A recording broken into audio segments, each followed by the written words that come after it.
Doctor Sreevarma ஆயுள் தரும் ஆயுர்வேதா அறுவை சிகிச்சை இல்லா குணம் ஆயுள் கால நிவாரணம். Yesterday courier private limited domestic international cargo உங்கள் இல்லம் தேடி வந்து கொரியர் புக்கிங் டெலிவரி செய்து தரப்படும். தலைப்புச் செய்திகள். குழந்தைகளுடன் ரக்ஷா பந்தன் கொண்டாடிய பிரதமர் நரேந்திர மோடி. பிரதமருக்கு ராக்கி கட்டி அன்பை வெளிப்படுத்திய பள்ளி குழந்தைகள். முதலமைச்சர் ஸ்டாலின் தொகுதியில் கிச்சடியை பாயசம் போல ஊற்றுகிறார்கள். இபிஎஸ் கடும் விமர்சனம். சொல்வதற்கு ஒன்றுமில்லை. அன்புமணி கூட்டிய பொதுக்குழு கூட்டம் குறித்த கேள்விக்கு ராமதாஸ் பதில்.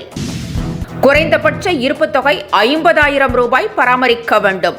ஐசிஐசிஐ வங்கி அறிவிப்பால் வாடிக்கையாளர்கள் அதிர்ச்சி. தனுஷுடன் காதலா?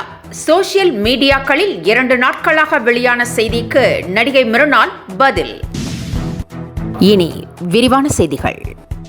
பிரதமர் நரேந்திர மோடி பள்ளி குழந்தைகளுடன் இன்று ரக்ஷா பந்தன் கொண்டாடினார். நாடு முழுவதும் ரக்ஷா பந்தன் இன்று வெகு சிறப்பாக கொண்டாடப்பட்டது. பெண்கள் சகோதரர்களுக்கு ராக்கி கட்டி தங்கள் அன்பை வெளிப்படுத்தினர். இந்நிலையில் பிரதமர் நரேந்திர மோடி பள்ளி குழந்தைகளுடன் ரக்ஷா பந்தன் பண்டிகையை கொண்டாடினார். குழந்தைகள் அவருக்கு ராக்கி கட்டி அன்பை வெளிப்படுத்தினர். முதலமைச்சர் ஸ்டாலின் தொகுதியில் பாயசம் போல கிச்சடி ஊற்றப்படுவதாக இபிஎஸ் விமர்சித்திருக்கிறார்.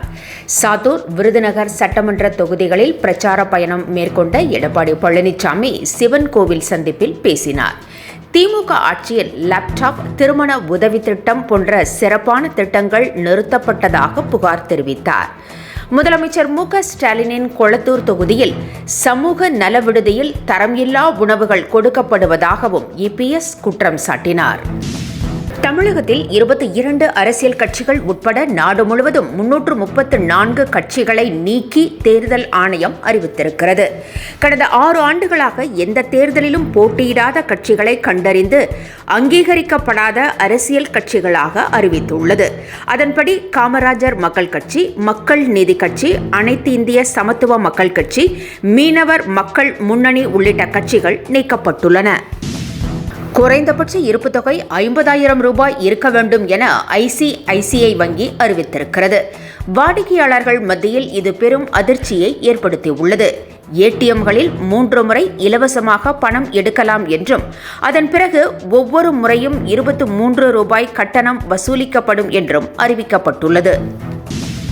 அன்புமணி கூட்டிய பொதுக்குழு கூட்டம் குறித்த கேள்விக்கு சொல்வதற்கு ஒன்றுமில்லை என ராமதாஸ் கூறியுள்ளார். ராமதாஸ், அன்புமணி இடையே சண்டை உச்சகட்டத்தை எட்டியுள்ளது. இந்நிலையில் அன்புமணி நீதிமன்ற அனுமதியுடன் இன்று மாமல்லபுரத்தில் பொதுக்குழு கூட்டத்தை கூட்டினார். அந்த கூட்டத்தில் அன்புமணியை தொடர்ந்து தலைவராக நீடிப்பார் என்பது உள்ளிட்ட 19 தீர்மானங்கள் நிறைவேற்றப்பட்டன. இதுகுறித்து செய்தியாளர்கள் கேட்ட கேள்விக்கு பதிலளித்த ராமதாஸ், சொல்வதற்கு ஒன்றுமில்லை என்று மட்டுமே கூறினார். ஆபரேஷன் சிந்தூர் நடவடிக்கையின் போது பாகிஸ்தானின் 6 போர் விமானங்கள் வீழ்த்தப்பட்டதாக விமானப்படை தளபதி ஏபி சிங் உறுதிப்படுத்தியிருக்கிறார்.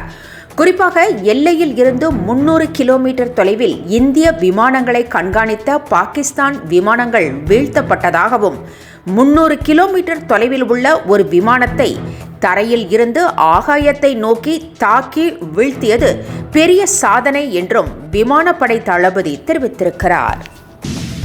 60 எம்எல்ஏக்கள் கிடைத்தால் பாமக ஆட்சி அமைக்கும் என அன்புமணி பேசியிருப்பது பரபரப்பை ஏற்படுத்தியுள்ளது.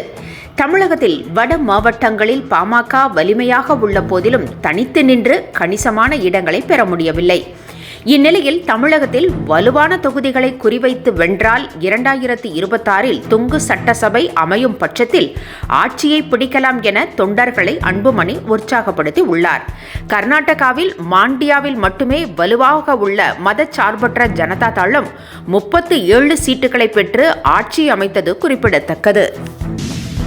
அஜித்குமார் லாக்அப் மரண வழக்கில் நிகிதா மீதான வழக்கை சிபிஐ தீவிரப்படுத்தி உள்ளது.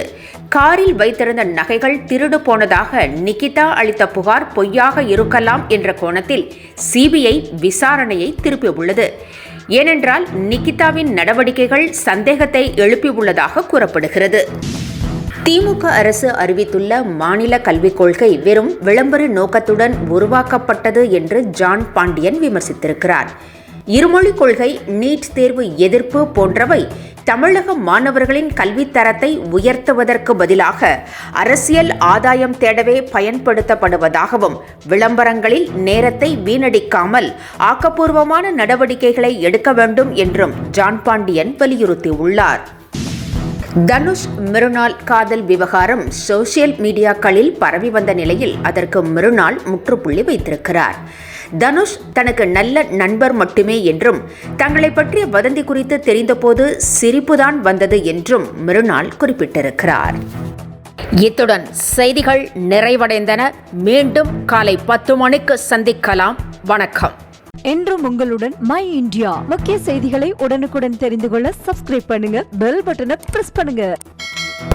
என்றும் உங்களுடன் மை இந்தியா. டாக்டர் ஸ்ரீவர்மா ஆயுள் தரும் ஆயுர்வேதா அறுவை சிகிச்சை இல்லா குணம் ஆயுள் கால நிவாரணம். Yesterday courier private limited domestic international cargo உங்கள் இல்லம் தேடி வந்து கொரியர் புக்கிங் டெலிவரி செய்து தரப்படும்.